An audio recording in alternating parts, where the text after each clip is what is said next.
Isang matandang bilyonaryo ang nagpanggap bilang isang palaboy. Kumatok siya sa ilang bahay, humihingi lamang ng isang basong tubig, ngunit wala ni isa ang nagpapasok sa kanya. Ang iba pa'y itinaboy siya hanggang sa makarating siya sa bahay ng pinakamahirap na mag-asawang Kristiyano. Pinapasok siya ni Carlos at nagdala naman si Elena ng tubig at pagkain.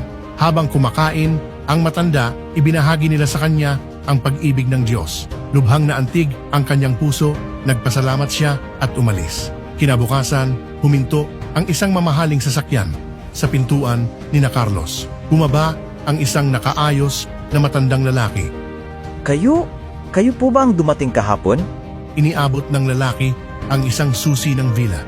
Humingi ako ng tubig, pero pag-ibig ang ibinigay ninyo.